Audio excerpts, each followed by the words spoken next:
honor para mí esta mañana pues servir a nuestro Padre que está en el cielo. Es un honor para mí también compartir este tema contigo. Pues creo que nos conocemos con cada uno de los que estamos acá y de verdad es para mí un privilegio compartirte este tema el día de hoy. Y hoy el tema que quiero compartir contigo, no sé si pueden proyectar la imagen, se llama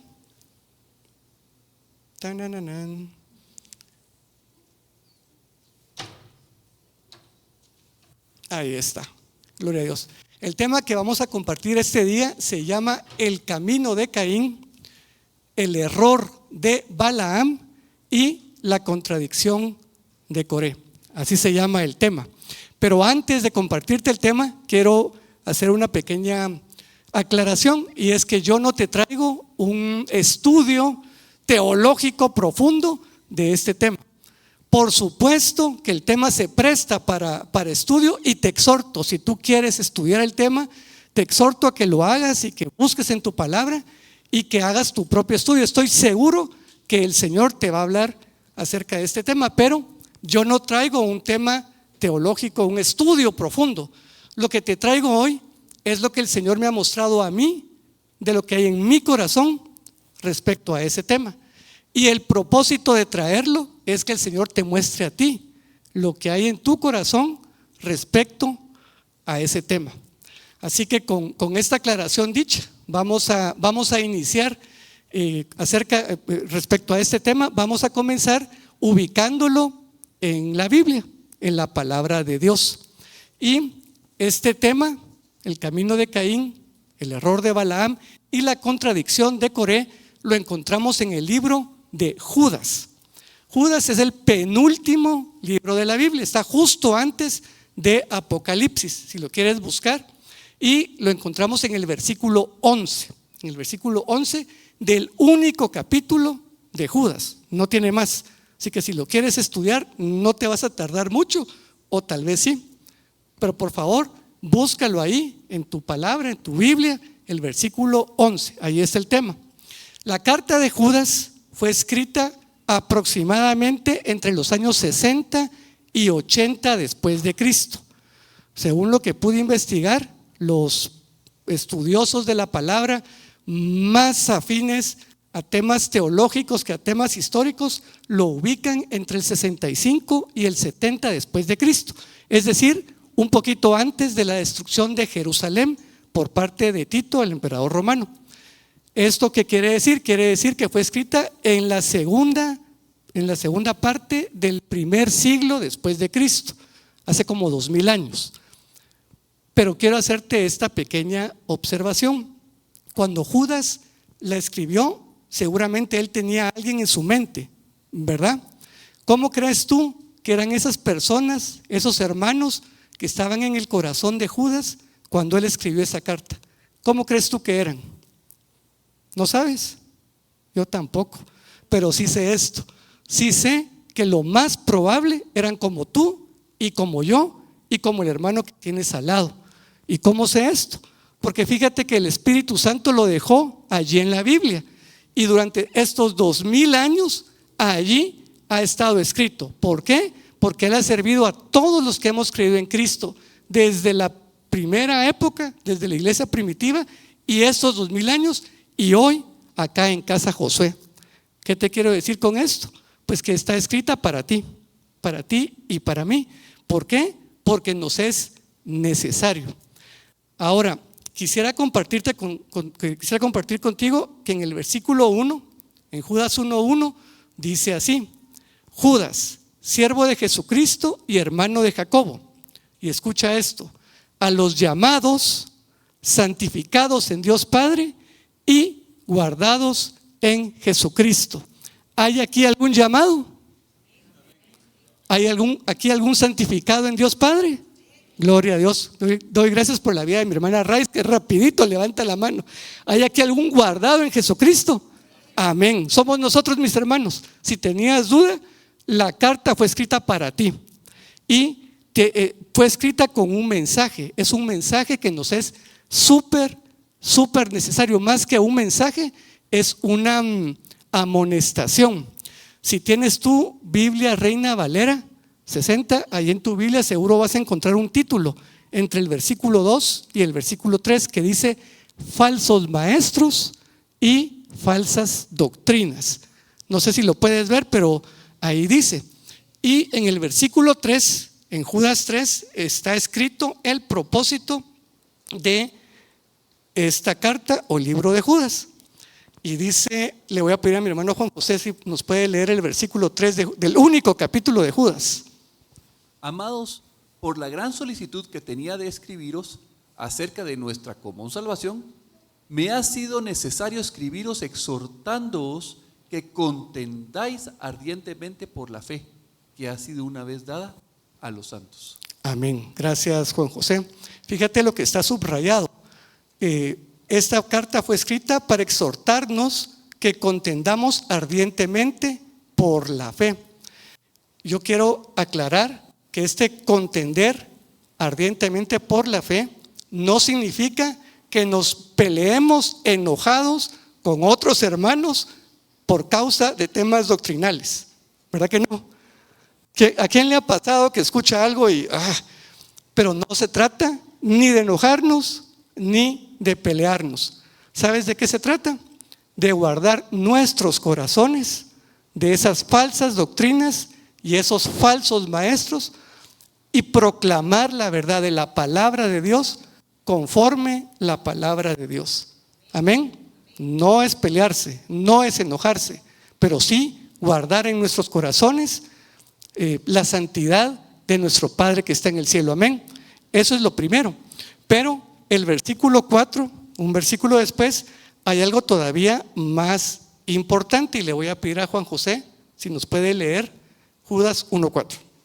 Porque algunos hombres han entrado encubiertamente, los que desde antes habían sido destinados para esta condenación, hombres impíos que convierten en libertinaje la gracia de nuestro Dios y niegan a Dios, el único soberano, y a nuestro Señor Jesucristo. Amén. Gracias, Juan José. Quiero hacerte notar algo bien importante. En el siglo I, cuando fue escrita la carta de Judas, dice el Espíritu Santo que algunos hombres han entrado encubiertamente a la iglesia. No dice que van a entrar, dice que han entrado. ¿Qué quiere decir esto? Que desde aquella época ya estaban infiltradas estas falsas doctrinas y esos falsos maestros en la iglesia. Ya estaban. Y es necesario discernirlos. Por eso es que dice este mismo versículo 3 cosas que son bien importantes que veamos. Dice que fueron infiltradas con propósito de, la primera, convertir en libertinaje la gracia de Dios. La segunda, negar a Dios, el único soberano. Y la tercera, negar a Jesucristo nuestro Señor. Amén. Si te fijas, estas 3 cosas son la parte central de este versículo, y la idea es que nosotros veamos y analicemos en nuestro corazón acerca de este tema. Es un tema muy interesante, pero muchas veces pasa por alto en nuestra vida porque está infiltrado desde hace como 2000 años en la iglesia y lo hemos escuchado tantas veces y probablemente nunca nos hemos dado cuenta de qué se tratan estas cosas. Lo que sí es cierto y que te puedo compartir es que cuando yo estudié este tema, pues yo sí lo vi en mi corazón y quisiera compartirlo para que el Señor pueda mostrarte a ti este tema en tu corazón. Ahora, quiero hacer también una diferenciación. Aquí hay 2 cosas diferentes. Habla acerca de falsos maestros y habla acerca de falsas doctrinas. Vamos a ver, los falsos maestros, dice el versículo 13, hablando acerca de los falsos maestros, dice: son fieras ondas del mar, que espuman su propia vergüenza, estrellas errantes para las cuales está reservada eternamente la oscuridad de las tinieblas. Esos son los falsos maestros. Ellos están condenados eternamente, dice ahí, a la oscuridad de las tinieblas. Pero las falsas doctrinas, mis hermanos, esas son las que tenemos que tener cuidado, porque esas ya están metidas en nuestro corazón, en la iglesia. ¿Cuáles son? ¿Te recuerdas? Lo vimos en el versículo 4. Transformar o convertir la gracia de Dios en libertinaje, negar a Dios, el único soberano, y negar a Jesucristo. Amén. Esas son las tres cosas, las tres doctrinas que vemos que hace referencia la carta de Judas. Pero en el versículo 11, ya para comenzar en ese tema, hay tres cosas que Judas describe que hay en los corazones de los falsos maestros. Dice así: hay de ellos, hablando de los falsos maestros, porque han seguido el camino de Caín y se lanzaron por el lucro en el error de Balaam y perecieron en la contradicción de Coré. Esas tres cosas estaban en el corazón o están en el corazón de los falsos maestros, y la idea es desenmascararla hoy en nuestro corazón. ¿Por qué? Porque el Santo Espíritu de Dios dejó esto consignado en la palabra hace como 2000 años, porque bien sabía que el corazón del hombre es perverso y engañoso, y le gusta la mentira, y le gusta dejarse seducir por cosas que no son. Y ahí estamos todos nosotros, mis hermanos. Ahí estamos todos nosotros, y es necesario desenmascarar a estos tres enemigos que probablemente los tenemos ahí metidos en nuestro corazón. Así que vamos a comenzar con el primero, el camino de Caín. Según la versión Nueva Traducción Viviente, cuando en el versículo 11 describe esto, dice: siguieron los pasos de Caín, que mató a su hermano. ¿Te recuerdas de la historia? Caín mató a Abel, allá como en el capítulo 4 de Génesis. Pero estudiando el tema, a mí me llamó la atención este camino de Caín cuando mató a su hermano Abel. Pues yo no creo que ahí haya comenzado el camino, ¿verdad que no? Y yo tampoco creo que ahí es donde terminó ese camino, ya lo vamos a ver. Pero sí creo que matar a una persona, que es algo muy feo, matar a un hermano, algo más feo todavía, sí es muestra de haber recorrido un camino. ¿Dónde comenzó ese camino? Y yo quisiera recordarte, nos vamos a regresar al capítulo 3 de Génesis. Ahí está descrito cómo comenzó ese camino. ¿Te recuerdas tú qué está ahí en el capítulo 3 de Génesis? ¿Se recuerdan? La caída del hombre, amén, la caída de Adán y Eva. Y en ese capítulo 3 no lo vamos a ver porque pues es muy largo, pero sí quiero recordarte un poco la historia. Dios le había dado un mandamiento a Adán y a Eva. ¿Te recuerdas?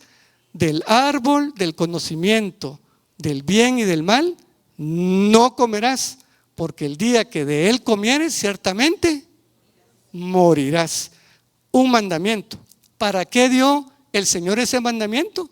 Para proteger a Adán y a Eva. Así como todos los mandamientos que Él nos ha dado son para nuestra protección. De manera que Adán y Eva estaban gozando de la protección del Señor siempre y cuando obedecieran su mandamiento. Amén. ¿Y qué pasó? Pues llegó la serpiente, que es Satanás, engañó a Eva, y lo que hizo fue que le mostró el fruto del árbol del conocimiento del bien y el mal. ¿Para qué?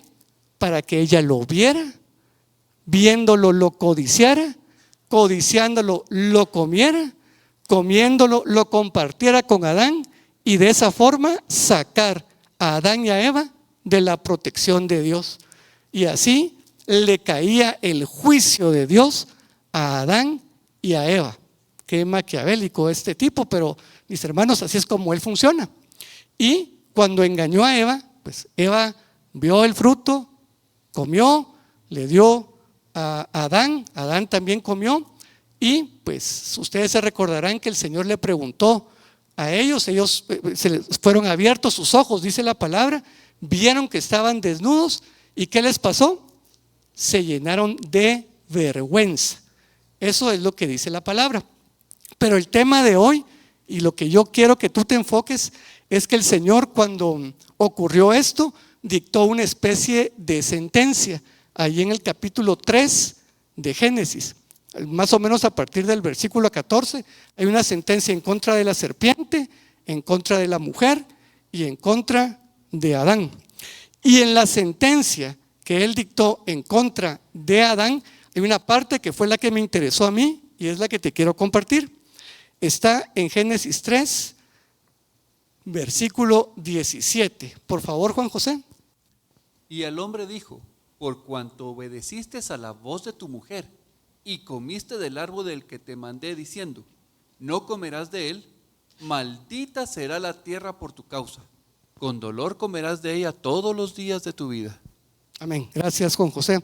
Esta es solo una parte de la sentencia que dictó el Señor, pero quiero que te fijes en lo que está subrayado con rojo. Dice: maldita será la tierra por tu causa.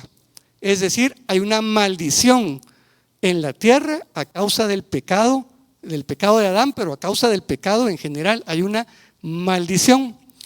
Y hay otro detalle bien importante que lo encontramos 5 versículos más adelante, en el versículo 21 de Génesis, que dice así: y el Señor Dios hizo al hombre y a su mujer túnicas de pieles y los vistió. ¿Qué te quiero decir con esto? Hay 2 elementos ahí en Génesis 3 que nos van a servir mucho para determinar el camino de Caín. ¿Cuáles son? La maldición de la tierra y lo que hizo Dios por el hombre. Fíjate, la obra que hizo Dios por el hombre, simbolizando el sacrificio de Jesucristo por ti y por mí.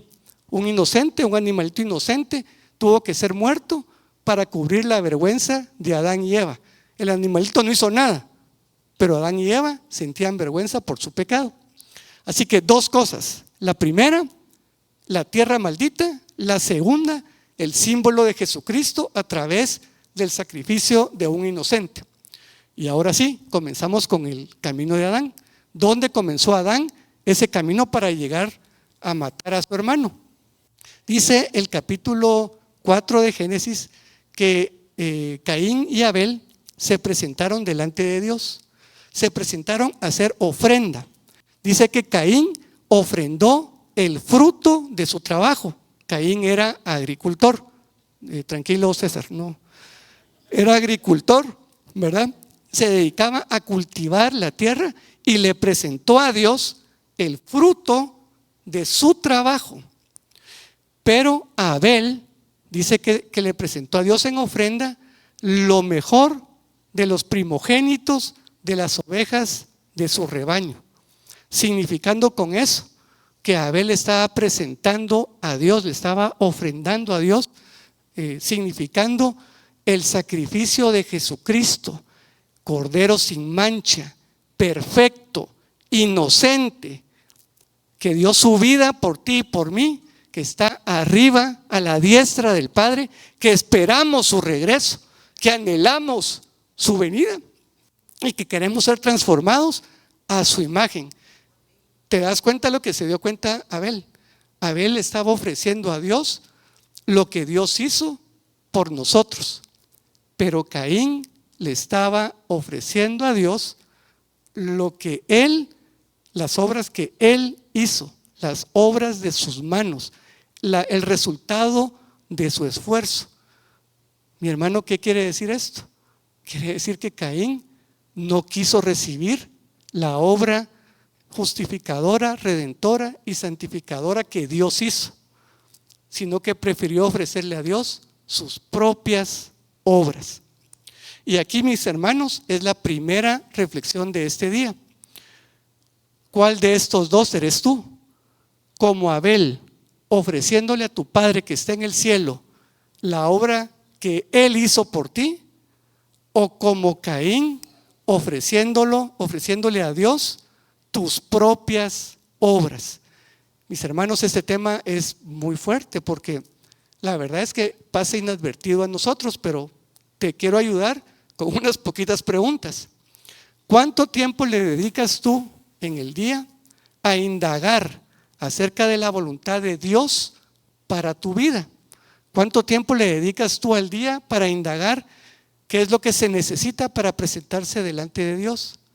¿Cuánto tiempo le dedicas tú al día en preguntarle a Dios qué es lo que Él quiere que tú hagas con tu esposa, con tu familia, con tus hijos, con tu trabajo, en el servicio aquí en la iglesia? ¿Cuánto tiempo le dedicas a escucharlo a Él? Y más importante, ¿cuánto de eso pones por obra?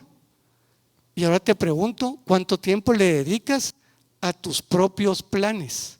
¿Cuánto tiempo le dedicas al día en estar soñando, en hacer esto, ir aquí, ir allá, hacer aquello otro? Yo no sé los planes de cada uno. ¿Cómo te sientes tú? ¿Cómo te sientes tú cuando no tienes plata en la chequera? O cuando no tienes trabajo. ¿Sientes que tu corazón se llena de angustia? ¿O confías plenamente que el Señor te va a proveer? ¿A quién consultas tú cuando te enfermas? ¿Con quién vas primero? ¿Con el doctor o con el Señor?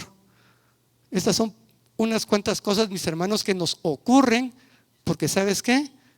Confiamos en la obra de nuestras manos en vez de recibir la obra que Dios ya hizo. Ojo, mis hermanos, no te estoy diciendo que no tengas planes, no te estoy diciendo que no vayas al doctor. Me regañaría Ángel acá si estuviera.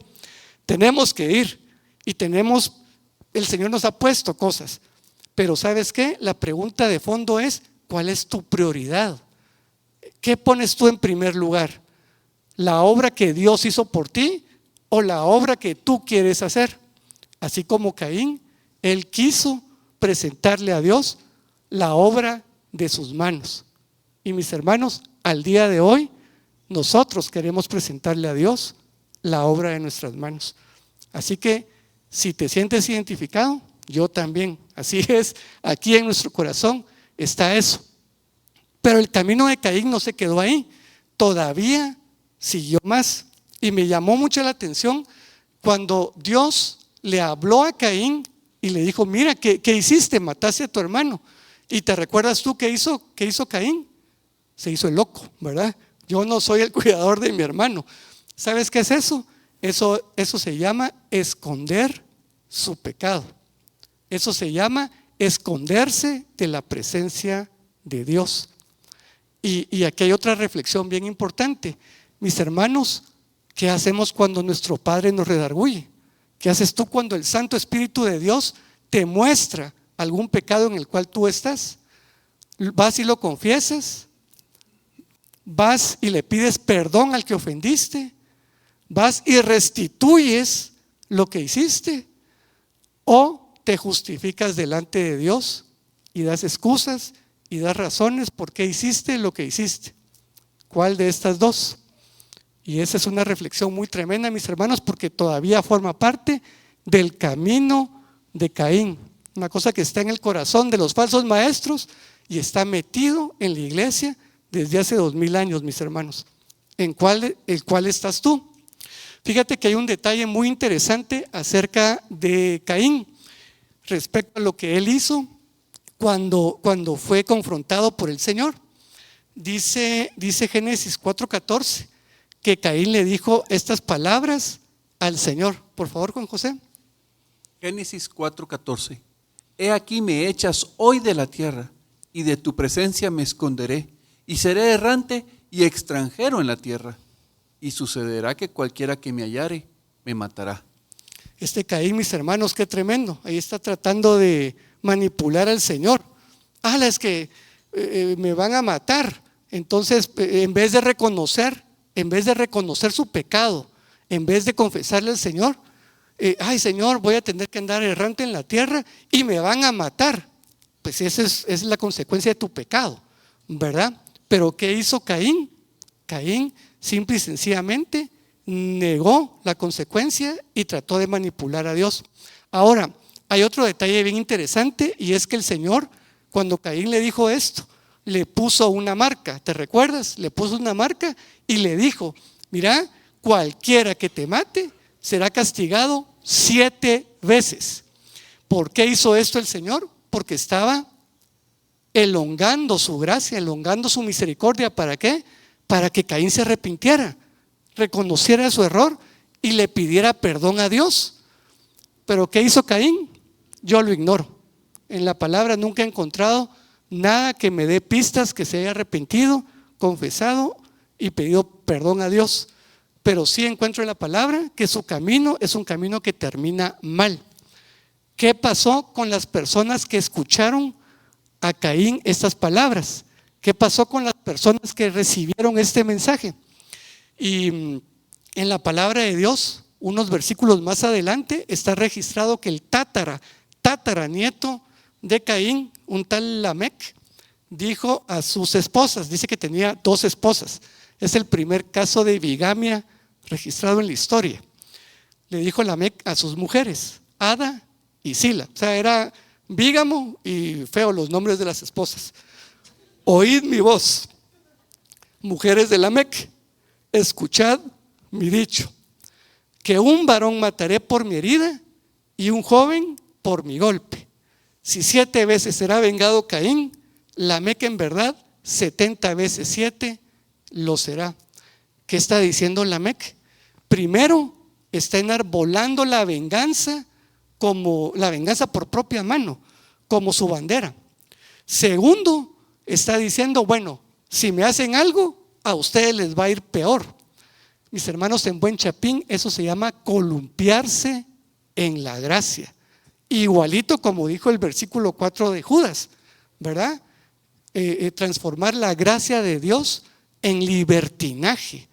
Este Lamec escuchó a Caín y ¿sabes qué? ¿Dónde va? ¿Por dónde va el camino?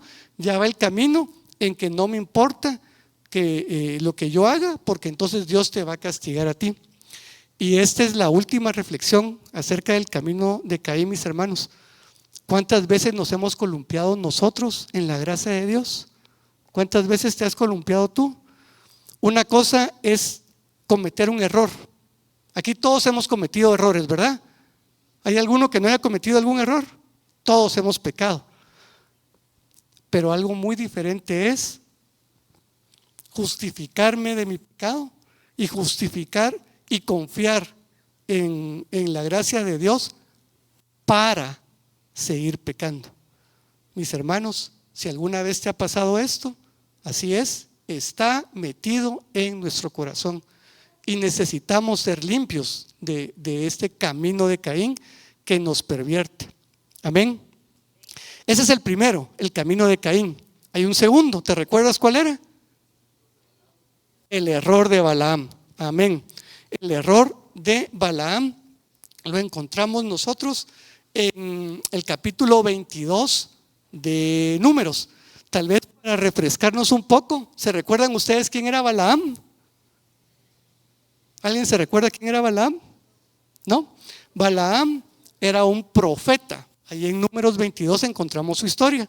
Balaam era un profeta que dice que hablaba con Dios. Y aún más interesante, dice que Dios le hablaba a él. ¡Wow! ¿Verdad? ¿A quién le gustaría tener esa relación con Dios? Le habla y lo escucha y le contesta, ¿verdad? Era un don muy interesante. Pero quiero que notes que eso era en el exterior. Esa conversación de Balaam con Dios era afuera, no era aquí adentro. ¿Cómo lo sé? Pues miremos qué tenía Balaam en su interior. Fíjate que en 2 de Pedro 2:15 dice que han dejado el camino recto y se han extraviado siguiendo el camino de Balaam, hijo de Beor, el cual, mira lo que está subrayado, amó el premio de la maldad. Él amó el premio de la maldad. Y en Josué 13:22 dice, también mataron a espada a los hijos de Israel, a Balaam, el adivino, hijo de Beor. ¿Qué quiere decir esto de adivino? Quiere decir que Balaam utilizaba la magia para predecir el futuro. ¿Qué te quiero decir con esto? Pues por afuera se miraba bien Balaam, pero por dentro estaba podrido y tenía la maldad dentro de su corazón. Recuerdo yo que todas las veces que pasaba por este capítulo de Números 22 y miraba, ¿se recuerdan cuando la burra le habló a Balaam? Y Balaam pues le preguntaba a Dios si iba o no, y el Señor era como que lo autorizaba a él. Yo me preguntaba, pero si este Balaam pareciera estar obedeciendo, exactamente, mis hermanos, pareciera, pero en realidad estaba buscando sus propios propósitos, y ahí, como vimos, amando el premio de la maldad, amando el lucro por la maldad. De manera que este Balaam, vamos a recordar un poquito su historia para contextualizarlo. Era un hombre que hablaba con Dios. El pueblo de Israel en ese momento se dirigía hacia la tierra prometida, hacia Canaán, así como estamos tú y yo ahorita dirigiéndonos para allá, y tuvieron que atravesar donde habitaban los moabitas, el pueblo de Moab. Allí había un rey que se llamaba Balac, y este Balac no quería dejar pasar a Israel por su tierra, así que contrató a Balaam para que maldijera al pueblo de Israel. Pero Balaam no le dijo a Balac que no podía maldecir al pueblo de Israel, porque el pueblo de Israel estaba bajo el amparo de Dios.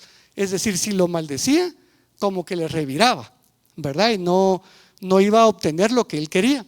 Pero ¿sabes qué sí hizo? Dice la palabra de Dios en Apocalipsis capítulo 2, versículo 14, que dice la palabra: pero tengo unas pocas cosas contra ti, que tienes allí a los que retienen la doctrina de Balaam. Escucha esto: que enseñaba a Balac a poner tropiezo ante los hijos de Israel, a comer cosas sacrificadas a los ídolos y a cometer fornicación. ¿Qué hizo este Balaam? Le enseñó a Balac que no podían derrotar a Israel porque estaban bajo el amparo de Dios, así que saquemos a los hijos de Israel del amparo de Dios. ¿Te recuerdas que hace un momentito vimos cómo Satanás sacó a Adán y Eva del amparo de Dios? Lo mismo este Balaam. ¿Qué hacemos? Mándale mujeres que les están prohibidas a los hijos de Israel, mujeres moabitas, madianitas, de pueblos que estaban prohibidas. ¿Por qué? Dios les había prohibido a los israelitas que se metieran con estas mujeres, porque ellas los iban a pervertir adorando a los ídolos de sus pueblos. ¿Para qué? Para que dejaran la adoración exclusiva a Dios. Así que Dios, para protegerlos, les prohibió a los israelitas que se metieran con esas mujeres. ¿Y qué hizo Balaam? Les mandó a esas mujeres. Mis hermanos israelitas de aquella época también algo lentos, ¿verdad? Porque no están viendo el peligro y se fueron detrás de esas mujeres. Y pasó una cosa terrible. Pasó una plaga. No te la voy a contar porque no tenemos mucho tiempo, pero tú la puedes investigar ahí en Números 25. Pero sí quiero subrayarte esto, y es que, en resumen, este Balaam era un tipo que tenía dones proféticos muy bonitos, por el exterior muy bonito, todo muy lindo, pero en el interior quería pervertir a los hijos de Dios. ¿Cómo? Mostrándole las cosas del aquí y el ahora, del tiempo. ¿Para qué? Para que los hijos de Dios dejaran de ver la santidad de Dios y, viendo estas cosas, las codiciaran y se apartaran de la adoración exclusiva a Dios. Si te recordó algún telepredicador famoso o algún canal de telepredicadores, solo te quiero recordar que aquí estamos para discernir y no para juzgar, ¿oíste? Así que por favor, pero sí, al día de hoy hay mucho de esto en el mundo cristiano, ¿verdad? Pero la pregunta es: ¿cuánto de esto he escuchado yo en mi vida? ¿Cuántas cosas he buscado yo del aquí y ahora que me han apartado de la adoración exclusiva a Dios? ¿Cuánto tiempo le dedico a mi intimidad con el Señor? ¿Y cuánto tiempo le dedico a mi intimidad con Netflix? ¿O con los deportes? ¿O con el trabajo? ¿O con cualquier otra cosa que no sea el Señor? Y de esto es lo que se trata el error de Balaam. Se trata de desviarnos de la adoración exclusiva a Dios. Y mis hermanos, la reflexión es: ¿cómo estamos nosotros? ¿Nos hemos dejado engañar por estas mentiras? Yo quisiera hacer una observación más respecto a Balaam, y es que si nos vamos a la palabra de Dios, cuando Jesús estaba hablando de los falsos maestros, Él nos dejó esta cita en Mateo 7, del 15 al 16. Si nos las puedes leer, Juan José, por favor. Guardaos de los falsos profetas que vienen a vosotros con vestidos de ovejas, pero por dentro son lobos rapaces. Por sus frutos los conoceréis. ¿Acaso recogen uvas de los espinos o higos de los abrojos? Gracias, San José. Que dice: por los frutos los conoceremos, ¿verdad? Yo pues te quiero hacer esta observación. Aquí todos conocemos el fruto de los ministros de esta congregación, de Ángel, de Carol, de Juan José. Todos aquí sabemos cómo nos tratan, ¿sí? ¿Verdad que sí? Todos sabemos cómo tratan a sus hijos. Todos hemos visto cómo son ellos. Conocemos su fruto. Yo te pregunto: ¿conoces tú personalmente el fruto de los telepredicadores que miras en YouTube o en otro lado? Yo no te estoy diciendo que no vayas y que no escuches. Te estoy subrayando que nos es necesario discernir. ¿Por qué? Porque no sabemos quién es otra persona que tal vez quiere pervertirnos y apartarnos de la adoración exclusiva a Dios. Así que, mis hermanos, tenemos que tener cuidado y tenemos que examinar en nuestra vida si hay algo de esto operando el día o este día. Y vamos con el tercero. El tercero es la contradicción de Coré. ¿Te recuerdas quién es Coré? Coré era un levita. ¿Eso qué quiere decir? Que era de la tribu, del linaje escogido por Dios para servir en el tabernáculo. Qué honor y qué privilegio tan bonito, ¿verdad? Si no estoy mal, Coré es ancestro de Samuel, el profeta. ¿Te recuerdas del profeta que ungió a David? Pues yo no estoy 100% seguro, pero según lo que yo he estudiado, al parecer, pues sí es ancestro de Samuel. Lo que sí estoy seguro es que sus descendientes escribieron por lo menos 14 salmos. ¡Wow! ¿Qué quiere decir esto? Que Coré fue una pieza clave en la historia de Israel. No era cualquiera. ¿Y qué hizo Coré? Allí en Números 14, no me recuerdo dónde, Coré, junto con otros personajes que no vienen al caso, iniciaron una rebelión contra Moisés y contra Aarón. ¿Te recuerdas que Dios mismo levantó a Moisés y a Aarón en el capítulo 3 de Éxodo para que fueran los líderes del pueblo de Israel? Es decir, que Dios, ¿te recuerdas que nosotros somos un cuerpo y que todos tenemos un lugar en el cuerpo? Hay uno que es cabeza, hay uno que es ojo, hay uno que es manos y demás, ¿verdad? Y todos nosotros estamos en una parte en ese cuerpo.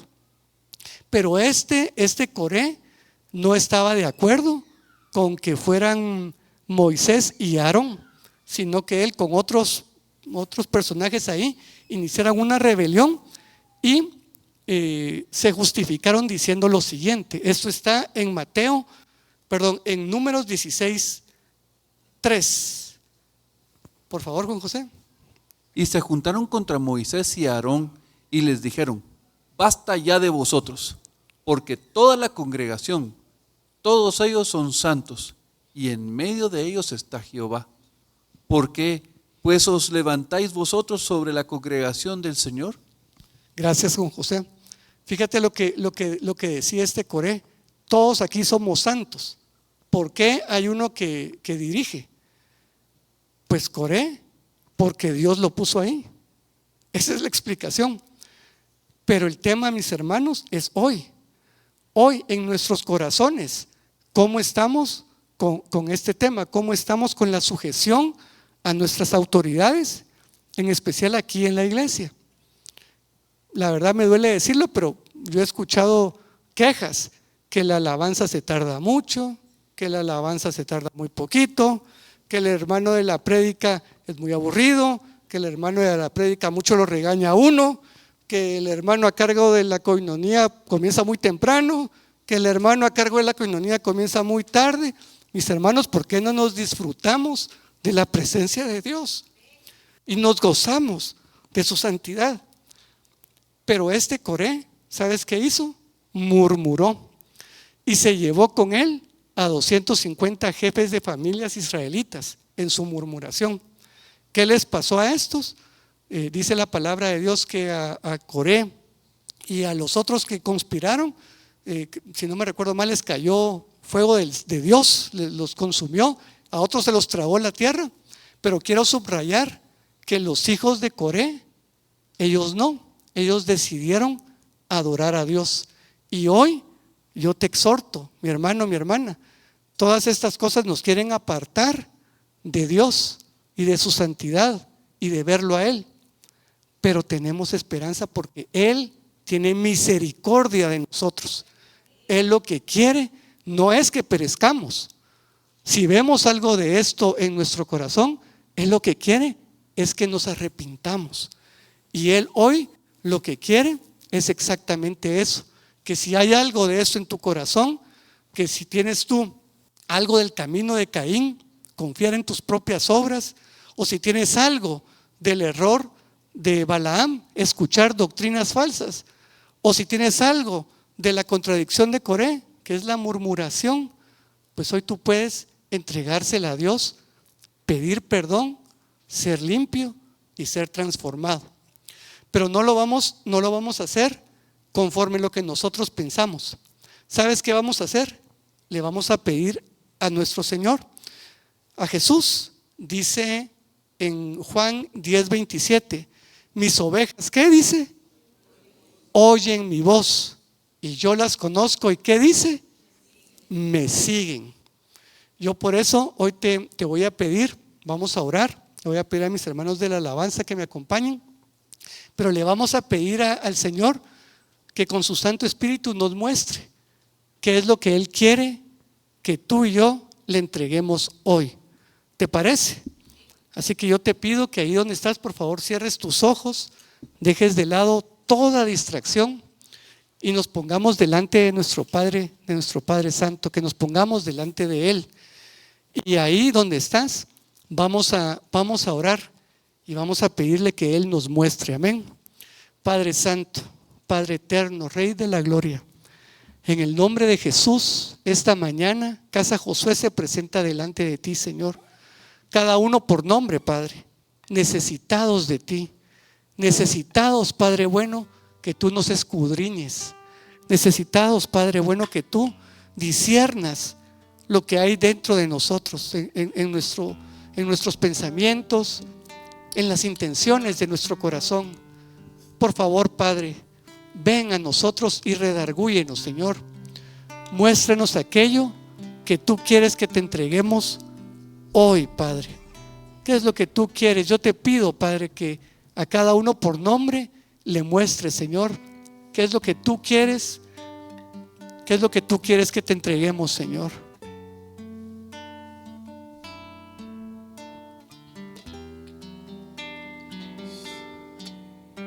Gracias, Señor.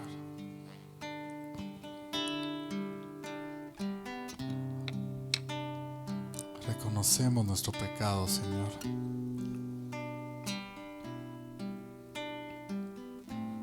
Háblanos, Señor, en la intimidad del corazón de cada quien, Señor. Háblanos.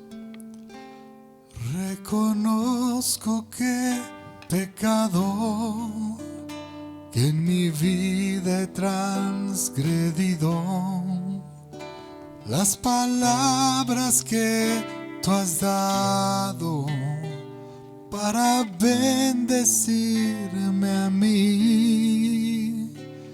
Con dolor profundo vengo, lloro de arrepentimiento. Me lastima lastimarte, y es que te amo como a nadie.